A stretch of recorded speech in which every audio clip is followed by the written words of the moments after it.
हरियाणा चौपाल में आपका स्वागत है और मैं हूं आपके साथ लोकेश लकी जगवानी। हरियाणा के राज्यपाल बंडारू दत्तात्रेय और मुख्यमंत्री मनोहर लाल ने शनिवार शाम को 35वें अंतर्राष्ट्रीय सूरजकुंड क्राफ्ट मेले का विधिवत रूप से उद्घाटन किया। इस मौके पर केंद्रीय राज्य मंत्री कृष्णपाल गुर्जर, कैबिनेट मंत्री मूलचंद शर्मा और कंवरपाल गुर्जर के अलावा विधायक गण मौजूद रहे। वहीं जम्मू कश्मीर और उज्बेकिस्तान देश के उच्च अधिकारी मौजूद रहे। इस अवसर पर मेले के चौपाल पर रंगारंग कार्यक्रम प्रस्तुत किए गए, जिसमें हरियाणा, जम्मू कश्मीर और उज्बेकिस्तान के कलाकारों ने भव्य प्रस्तुति दी और दर्शक दीर्घा में बैठे लोगों का मन मोह लिया। वहीं मुख्यमंत्री मनोहर लाल और राज्यपाल ने मेले का अवलोकन किया। मुख्यमंत्री ने अपने संबोधन में कहा कि ये अवसर शुभ और सांस्कृतिक उत्सव है और 35 साल पहले बोया बीज आज वट वृक्ष बन चुका है।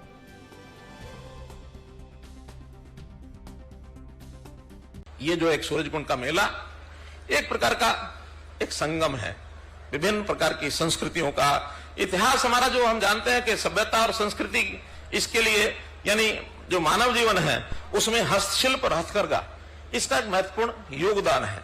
तो इस योगदान के नाते से हमारा जो इतिहास, हम जो सदियों से सम्राटों और राजाओं की जो मुद्राओं से लेकर गरीब की झोपड़ी तक उपयोग होने वाली जो वस्तुएं हैं, उन वस्तुओं का भी कई बार तालमेल बैठाते हैं। इस मेले के माध्यम से एक आर्थिक आत्मनिर्भरता ये भी बहुत आती है। 15 या 16 दिन का जो मेला है, पिछले बार 12 लाख लोगों ने विजिट किया है और उत्तरोत्तर बढ़ता जा रहा है।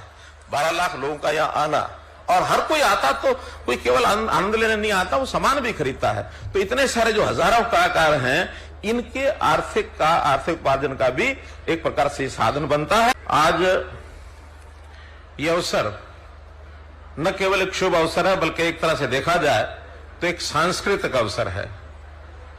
सांस्कृतिक अवसर माने देश और दुनिया सबके सांस्कृतिक धरोहर के नाते से आज इस उत्सव को मना रहे हैं।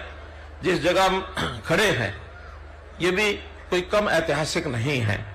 ऐसा हम जानते हैं कि बाबा फरीद की इस नगरी में लगभग 10वीं सदी में तोमर वंश के राजा अनंगपाल द्वितीय ने इस सूरजकुंड स्थान को अपने इष्ट देव सूर्य भगवान की याद में, उनकी स्मृति में ये जो तालाब बनाया था, जिसको आज हम सूरजकुंड नाम से जानते हैं। इतिहास के अंदर इसका अपना एक बड़ा सूरजकुंड है। मेला दुनिया भर के कलाकारों के लिए एक प्रकार से सूरज के समान है।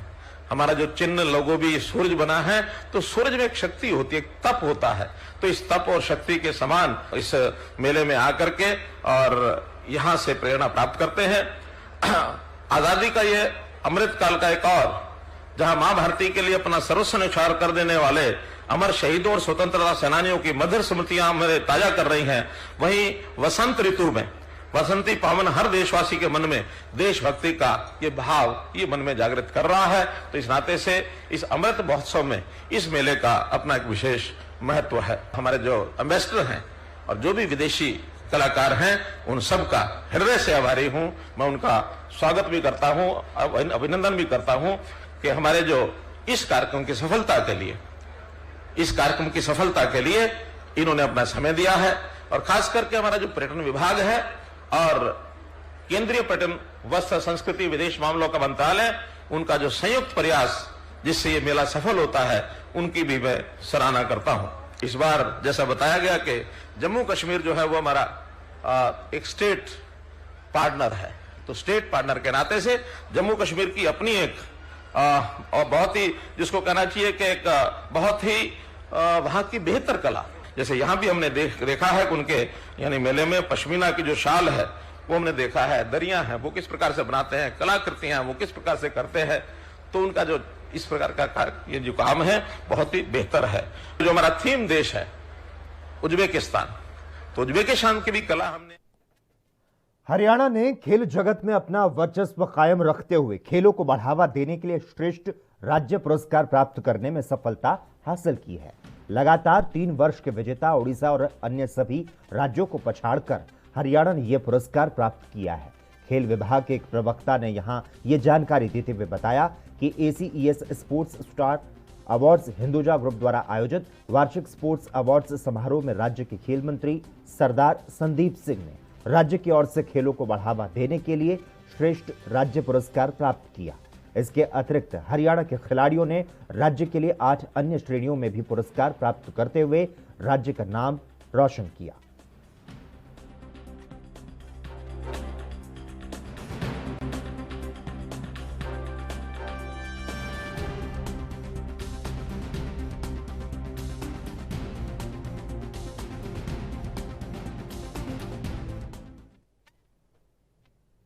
चंडीगढ़ से मिली सूचना के आधार पर अंबाला पुलिस को गांव सदौतपुर के पास 3 ग्रेनाइड बम और एक एक्सप्लोसिव डिवाइस मिली है। पुलिस ने एक्सप्लोसिव एक्ट का मामला दर्ज करते हुए तफ्तीश शुरू कर दी है, जिसे बम निरोधक दस्ते के हवाले किया गया है। अंबाला के एसपी जश्नदीप सिंह रंधावा ने बताया कि वे आसपास के इलाके की छानबीन करेंगे और ये पता लगाएंगे कि ये एक्सप्लोसिव कौन कहां से लेकर आया, और इस एक्सप्लोसिव के बारे में एनआईए समेत अन्य एजेंसियों को इसकी सूचना दे दी गई है और इसकी गहनता से छानबीन की जाएगी। उन्होंने बताया कि यह किस तरह का एक्सप्लोसिव है, इस बारे में लेबोरेटरी से छानबीन होने के बाद इस बात का पता लग पाएगा। अराउंड 50 मीटर से ऑफ रोड सद्दोपुर गांव की हद के अंदर कुछ एक्सप्लोसिव सब्सटेंस मिला। जब पुलिस टीम वहां पे मौके के ऊपर पहुंची और उन्होंने उस चीज़ का मुआयना किया, उसके अंदर टोटल 3 हैंड ग्रेनेड जो कि लाइव थे वो रिकवर किए गए, और साथ ही इसके अलावा एक इम्प्रूव्ड एक्सप्लोसिव डिवाइस वहाँ से रिकवर किया गया। इसके बाद हमने रिस्पेक्टिव कंसर्न डिपार्टमेंट्स को इन्फॉर्म किया और जो इसकी डिस्पोजल की प्रक्रिया थी वो शुरू की गई। अब हमारे द्वारा एक्सप्लोसिव एक्ट का मुकदमा दर्ज करके और फर्दर तफ्तीश की जा रही है। सर कुछ पता लगा है किस तरह यहाँ आए गए, क्या कुछ? देखिए, ये एक बार हम गहनता से पूरी हर तरीके से हर एंगल से जांच करेंगे। जो भी इसके आस पड़ोस की जो भी इंस्टीट्यूशंस हैं, कोई इंडस्ट्रियल एरियाज़ हैं, कोई एजुकेशनल इंस्टीट्यूशंस हैं, यहाँ पे जो मेन हाईवे है तो उसके हर चीज़ के हम एक बार जो एनालिसिस हैं वो सारी करेंगे और जो भी तथ्य सामने आएंगे आपको उसी हिसाब से बताया जाएगा। जिन लोगों को ये मिले थे उनको ये कब मिले थे? जो हमें अभी सूचना इन्होंने दी है उसके मुताबिक इनको कल शाम को ये मिले थे और इन्होंने आज सुबह पुलिस को इसकी जानकारी दी है। सर डिले नहीं हुआ सर पूरे प्रोसेस में?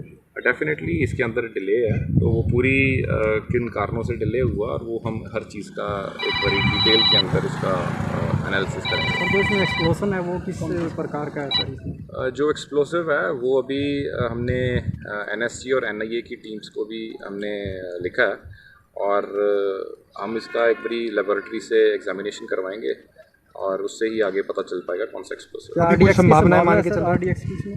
देखिए, इसके ऊपर टिप्पणी नहीं की जा सकती कौन सा एक्सप्लोसिव। तो हरियाणा पंजाब सीमा के सदौतपुर जंगल में हैंड ग्रेनेड मिले हैं और इस खबर पर ज्यादा जानकारी देने के लिए अंबाला से इस वक्त हमारे साथ हमारे संवाददाता राजकुमार शर्मा फोन लाइन पर जुड़ चुके हैं। राजकुमार, अंबाला चंडीगढ़ हाईवे पर 3 जिंदा ग्रेनेड मिले जिससे पुलिस प्रशासन में हड़कंप मच गया और इसके पहले भी यह बताया जा रहा है कि जिंदा ग्रेनेड जो हैं वो पहले भी मिले हैं और इस बार ये जानकारी मिल रही है कि टीम ने आवश्यक बंदोबस्त करते हुए इन्हें ब्लास्ट करते हुए नष्ट तो कर दिया है, लेकिन जानना चाहेंगे किस तरह से यह कार्रवाई की गई, क्या बम निरोधक दस्ते और आर्मी को इसकी सूचना दी गई और क्या आर्मी के हवाले कर दिया गया? तमाम अपडेट चाहेंगे आपसे राजकुमार शर्मा जी। जी बिल्कुल, आज सुबह जो है जैसे ही पुलिस को इस बात की सूचना मिली कि अंबाला जो पंजाब बॉर्डर के पास सद्दोपुर है, वहाँ एक पंजाब यूनिवर्सिटी है, उसके गेट के पास ही जो ये 3 जो हैंड ग्रेनेड और एक आईडी मिली है। और एसपी साहब का ये भी कहना है कि ये जो बम है ये किसी मजदूर ने देखे थे, सवेरे शॉर्ट सर्किट किया था और ये शाम को ही उनको पता लग गया था, लेकिन पुलिस को सूचना जो है आज दी गई है। इसी को लेकर जो है पुलिस भी असमंजस में है, वो इस बात की जानकारी करना चाह रही है कि आखिरकार ये बम आए कहाँ से हैं और उन्हें इतनी देर से सूचना क्यों दी गई है। इसकी जानकारी के लिए एसपी का स्पष्ट तौर पर कहना है कि इसलिए बम फिजिकल जो दस्ता है उसको भी बुला लिया गया है और इस बात की जानकारी और इसकी सच्चाई सामने लाने के लिए वो जो है एनआईए सहित अन्य केंद्रीय एजेंसियों से भी बातचीत करेंगे और इनको लेबोरेटरी में भी देखेंगे कि किस तरीके का ये आईईडी है। फिलहाल जो बम डिस्पोजल दस्ता है उन्होंने ग्रेनेड को तो जो है डिफ्यूज कर दिया है, लेकिन आईडी का आना ये बहुत गंभीर विषय है। उनका कहना है कि हरियाणा पंजाब बॉर्डर पड़ता है और एक स्कूल के पास से मिलना ये और भी खतरनाक साबित हो सकता था। आखिरकार जो ये बम और ये आईईडी लाए उनका मतलब क्या रहा है, इसको जांचने के लिए राजकुमार जी, जिस तरह से आपने बताया कि हैंड ग्रेनेड मिले हैं और उसके सामने एमएम यूनिवर्सिटी है और साथ में एक स्कूल भी है, आपसे यहां पर यह जानना चाहेंगे इस बात का पता आखिर किस तरह से चला, किसे इस बात की पहले जानकारी मिली और किसने सबसे पहले देखा? जी बिल्कुल, ये कल शाम की घटना बताई जा रही है। जैसे कि एसपी साहब ने बताया है कि ये कोई मजदूर शोध के लिए गए थे, तो वहां उन्होंने ये 3 बम देखे हैं, जिन्होंने स्कूल प्रशासन को जो है इस बात का और यूनिवर्सिटी वालों को बताया इस प्रकार के ये जो बम है वहां पड़े मिलते हैं, और उन्होंने ही पुलिस को सूचना दी है और पुलिस ने मौके पर पहुंचकर जो है इन तीनों बमों को जो है आज आर्मी के हवाले करके डिफ्यूज कर दिया। बम डिस्पोजल दस्ता मौके पर आ गया था। इस बात की सबसे ज्यादा अहम जानकारी देते एसपी का ये भी कहना है कि ये देखने की बात है, क्योंकि अभी पंजाब चुनाव होकर आते हैं और ये हरियाणा पंजाब बॉर्डर है और यूनिवर्सिटी जो है इसी बॉर्डर के ऊपर स्थित है। आखिरकार कहीं ऐसा तो नहीं कोई आतंकवादी को अंजाम दिया हो या क्या बात है, इसकी गहनता से जांच की जाएगी। उनका भी स्पष्ट तौर पर कहना है कि आखिर ये बम कौन लाया है, इसके बारे में भी जो है जानकारी जुटाई जा रही है। और सबसे बड़ी अहम बात यह, जब मजदूरों ने बम जो है कल शाम को देख लिए थे तो पुलिस को देर से सूचना क्यों दी गई, यह भी एक जांच का विषय है। जी लक्ष्मी। राजकुमार जी, ये हैंड ग्रेनेड, आईईडी और रिमोट आखिरकार कैसे आए, इसकी जांच तो शुरू कर दी गई है। जो शहजादपुर थाना पुलिस है, क्या उन्होंने इस मामले में एक्सप्लोसिव एक्ट के तहत केस को दर्ज करते हुए जांच को आगे बढ़ा दिया है? जी बिल्कुल, एसपी साहब का स्पष्ट तौर पर कहना है कि जो अंबाला पुलिस है उन्होंने इस एक्सप्लोसिव एक्ट का मामला दर्ज करके इसकी जांच की गहनता से जांच की रही, जिसके लिए उन्होंने एनआईए को भी लिखा है, जिससे उनकी मदद भी ली जाए कि आखिरकार ये बम जो है यहाँ आए कैसे। यहाँ आपको बता दें कि इससे पूर्व भी जो है 200 कुछ बम जो है पहले शहजादपुर में भी मिल चुके हैं और उनको भी जो डिफ्यूज कर दिया गया था। और ये सबसे बड़ी चौंकाने वाली बात यह है कि अंबाला में ही कि दूसरी बार जो इस प्रकार का बम का मिलना जो है वो खतरनाक साबित होगा। बिल्कुल, तो अंबाला में इसके पहले भी तोप का जखीरा बरामद हुआ था और अब अंबाला के सदरपुर के जंगलों में 3 ग्रेनेड, आईईडी और रिमोट को बरामद किया गया। मजदूरों ने इसको देखा, पुलिस को सूचना दी, मौके पर बम निरोधक दस्ते ने उनको ब्लास्ट करवाया। धन्यवाद राजकुमार जी तमाम जानकारी देने के लिए।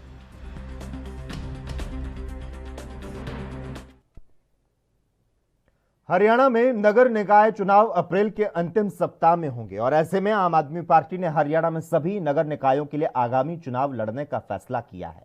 राज्यसभा सांसद और हरियाणा के पार्टी प्रभारी सुशील गुप्ता ने कहा कि आप सभी नगर निकायों के लिए चुनाव लड़ेगी। पार्टी ने तय किया है हम नगर निकाय के चुनाव सिंबल पे लड़ेंगे, अपने दम पे लड़ेंगे, किसी से कोई गठबंधन नहीं करेंगे। विधानसभा के चुनाव लड़ेंगे, सरकार बनाएंगे और 90 में से कम 80 से ऊपर सीट आएंगी। कोई ताज्जुब नहीं, हरियाणा का आज के माहौल को देखते हुए 90 की 90 सीट आ जाए। हर आप सीएम चेहरा हो सकते हैं, ये सीएम चेहरा हो सकते हैं, ये सीएम चेहरा हो सकते हैं, आम आदमी है यहाँ पे। हमारा एक मोबाइल रिपेयर का मैकेनिक पंजाब के सीएम को रहता है हमारा। हरियाणा सरकार ने सरकारी स्कूलों में कार्यरत अतिथि अध्यापकों को बड़ा तोहफा दिया है। राज्य के मनोहर लाल सरकार ने अतिथि अध्यापकों के मानदेय में वृद्धि का तोहफा दिया है। इसके साथ ही उनकी हड़ताल की अवधि के 12 दिन को आकस्मिक अवकाश तब्दील करने का फैसला किया है। शिक्षा निदेशक ने अतिथि अध्यापकों का मानदेय बढ़ाने का पत्र जारी कर दिया है। बढ़ा हुआ मानदेय 1 जुलाई 2021 से मिलेगा। आपको बता दें कि इसके अलावा 23 दिसंबर 2021 से लेकर 3 मार्च तक चली हड़ताल के दौरान अनुपस्थित रहे शिक्षकों को राहत देते हुए उनकी अनुपस्थिति को आकस्मिक अवकाश में बदला गया है।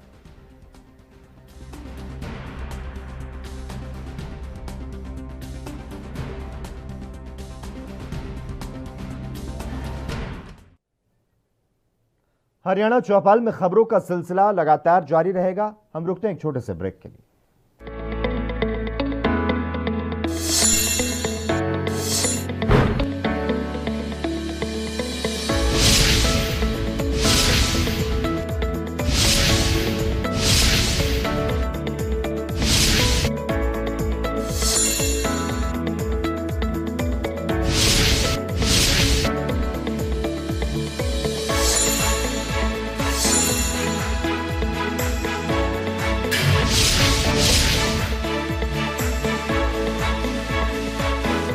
ब्रेक के बाद हरियाणा चौपाल में एक बार फिर से आपका स्वागत है। हरियाणा में अब सभी स्कूलों में एनसीईआरटी की किताबों से पढ़ाई कराई जाएगी। इसके अलावा सीबीएसई बोर्ड के मॉडल सरकारी स्कूलों में भी एनसीईआरटी की किताबें लगाई जाएंगी। इसके लिए विभाग ने सभी जिला शिक्षा अधिकारियों को दिशा निर्देश जारी किए हैं। अंबाला के जिला शिक्षा अधिकारी ने बताया कि हरियाणा सरकार की स्पष्ट हिदायत है कि सभी स्कूलों में एनसीईआरटी की किताबों से पढ़ाई करवाई जाएगी। खंड शिक्षा अधिकारियों के माध्यम से सभी स्कूलों को ये निर्देश दिए जा चुके हैं। अगर किसी प्राइवेट स्कूल के खिलाफ शिकायत आती है तो जांच करते हुए सख्त कार्रवाई की जाएगी।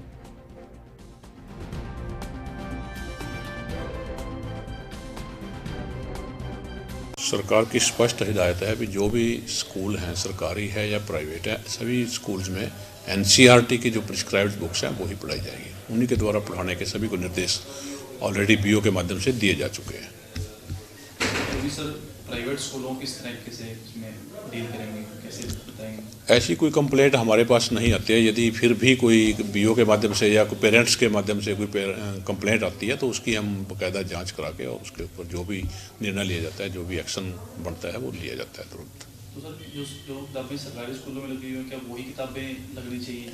एनसीईआरटी की ही बुक्स होनी है, वही प्रिस्क्राइब्ड के अनुसार ही। और फिर भी यदि कोई स्कूल मान लो अपग्रेडेशन के लिए अप्लाई करता है, उसके तहत भी ये सारी चीज़ें हम अफिडेविट के माध्यम से भी ली जाती हैं। जो भी डिपार्टमेंट के निर्णय होते हैं, डिपार्टमेंट की पॉलिसीज़ होती हैं, उसको लागू करने के लिए अफिडेविट फॉर्म में हर स्कूल इसको सबमिट करता है। चाहे वो एनसीईआरटी की बुक्स हैं या 134A का एडमिशन्स का बात है या ईडब्ल्यूएस कैटेगरी के स्टूडेंट्स की बात है, माइनॉरिटी स्टूडेंट्स के एडमिशन की बात है, इन सब के मामले में उधर करनाल में मुख्यमंत्री आवास के बाहर नवीन जयहिंद के नेतृत्व में आम आदमी पार्टी के कार्यकर्ताओं ने प्रदर्शन किया, जहां नवीन जयहिंद समेत आप कार्यकर्ता ने हाथ में गोबर के उपले लेकर प्रदर्शन किया। आपको बता दें कि करनाल में भ्रष्टाचार के मामले में डीडीपी और तहसीलदार की गिरफ्तारी के बाद विपक्ष को एक बड़ा मुद्दा मिल चुका है, जहां नवीन जयहिंद ने सरकार के विरोध में नारेबाजी करते हुए मांग की है कि सरकार भ्रष्टाचार के असली खिलाड़ियों को बचाने में जो लगी है, उन्होंने कहा कि इस पूरे मामले का पर्दाफाश किया जाए। भाई गरीबा का रुपया खानदा छके खा ले, तेज रुका मारो, गरीबों का रुपया खानदा छके खा ले। खट्टर साहब गरीबों का रुपया खानदा छके खा ले। आवाज नहीं जा रही खट्टर साहब तक। अरे सुनो, कति देसी गागा गोबर ला रहे, देसी गागा। दोनों बताओ खट्टर साहब ने खाना चाहिए कि नहीं खाना चाहिए? भूखा मार के बताओ, खाना चाहिए कि नहीं खाना चाहिए? अरे बेईमानो, अरे गरीबा के घर तोड़ दिए, उनके घर बनने चाहिए, दोबारा को नहीं बनने चाहिए। भाई साहब महाभारत सबने देखी, खट्टर साहब बन रहे हैं, धृतराष्ट्र के बन रहे हैं, और खट्टर साहब न्यूकम है अपने संजय संजय बता कितनी अवैध कॉलोनियों में कहाँ पीला पंजा चल रहा। संजय कौन है? भाटिया। संजय भाटिया। संजय कौन है? अरे एक बात बताओ, तहसीलदार 100 करोड़ का मालिक होगा, 7।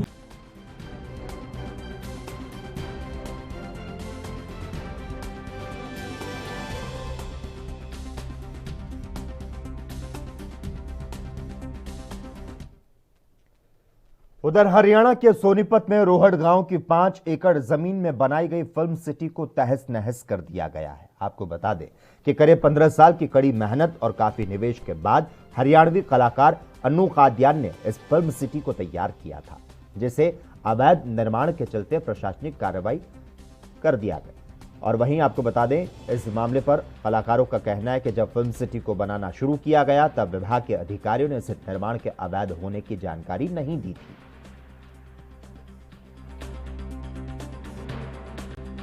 भी नोटिस जारी नहीं किया गया। अगर मुझे नोटिस जारी किया गया होता तो मैं अपने कलाकार साथियों को इकट्ठा करती, मैं सीएम तक, मैं पीएम तक जाती, लेकिन मेन बात यही रही कि मुझे कोई भी नोटिस नहीं दिया गया। ना ही तो मुझे खाली करने का दिया गया और ना ही मुझे तोड़ने का कोई नोटिस दिया गया। डीटीपी विभाग ये कह रहा है मैम कि हमने जो ईश्वर है और पवन है जिनके नाम ये जमीन है उनको 4 बार नोटिस है वो दिया था, जिसके बाद हमने कार्रवाई की है। अगर उन्होंने नोटिस दिया है तो वो दिखाएं, वो रिसीविंग दिखाएं, वो ये मतलब प्रूफ करे कि हमने मतलब नोटिस दिया था।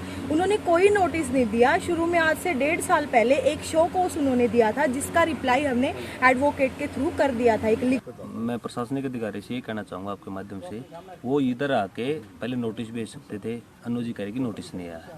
दूसरी बात, आके कम से कम एक कलाकार ने 10-15 साल में, आपको पता है हरियाणा में इंडस्ट्री कितनी ग्रोथ कर रही है, मुश्किल से हल्का फुल्का कहीं से अर्निंग होता है, उसने पूरी 15-20 साल की अपनी कमाई इधर लगा दी, झटके से वो तोड़ के चले गए। कम से कम लीगली नोटिस देते, चलो वो कह रहे दिया है ना दिया। दूसरी बात, वहीं नारनौंद में एक बड़ा सड़क हादसा हो गया, जहां हांसी जींद रोड पर पिकअप के सामने आवारा पशु के आने से गाड़ी का संतुलन बिगड़ गया। संतुलन के बिगड़ने से गाड़ी पेड़ से टकरा गई। जिस समय यह हादसा हुआ उस समय पिकअप में करीब 15 लोग सवार थे। इस हादसे में 3 लोगों की मौत हो गई तो वहीं 12 लोग घायल हो गए। सभी घायलों को प्राथमिक उपचार के लिए नारनौंद के नागरिक अस्पताल में भर्ती करवाया गया, जहां से डॉक्टरों ने प्राथमिक उपचार के बाद उन्हें हिसार रेफर कर दिया। जानकारी के मुताबिक नारनौंद के राजथल गांव से एक परिवार राजस्थान से पूजा अर्चना करके वापस घर लौट रहा था। जैसे ही वह नारनौंद के पास पहुंचे तो एक आवारा पशु उनके पिकअप के सामने आ गया, जिससे संतुलन बिगड़ गया और गाड़ी पेड़ से टकरा गई। डॉक्टर बिट्टू ने बताया कि उनके पास अस्पताल में एक एक्सीडेंट केस आया था, जिसमें 15 लोगों को चोट लगी थी। जब चेक किया गया तो 3 लोगों की मौत हो चुकी थी, 12 लोग घायल थे। सभी घायलों का प्राथमिक उपचार करके उन्हें हिसार रेफर कर दिया गया।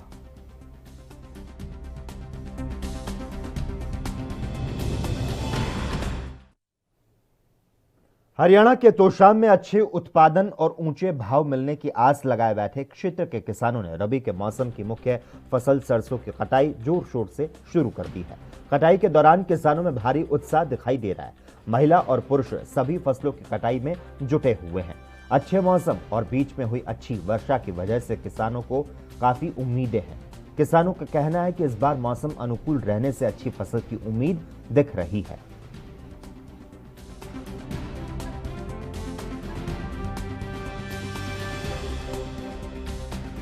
उम्मीद तो देखो जी लग तो रहे हैं, फसल तो ठीक खड़ी है और आगे देखो निकालने तो पता चलेगा कितनी निकलेगी।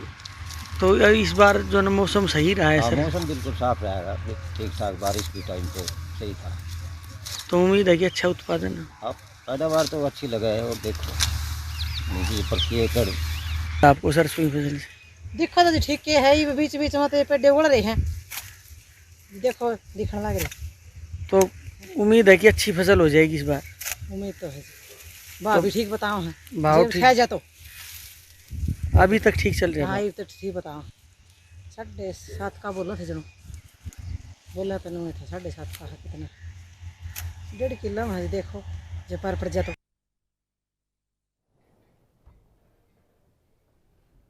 जननायक जनता पार्टी सदस्यता अभियान के प्रभारी दिग्विजय सिंह चौटाला, जेजेपी प्रदेशाध्यक्ष सरदार निशांत सिंह और कैबिनेट मंत्री देवेंद्र सिंह बबली ने पार्टी पदाधिकारियों और कार्यकर्ताओं की बैठक ली। इस मौके पर देवेंद्र सिंह बबली ने कहा, पार्टी के पदाधिकारी और सक्रिय सदस्य घर घर जाकर पार्टी की नीतियों का प्रचार प्रसार करेंगे और लोगों को संगठन के साथ जोड़ने का काम करेंगे।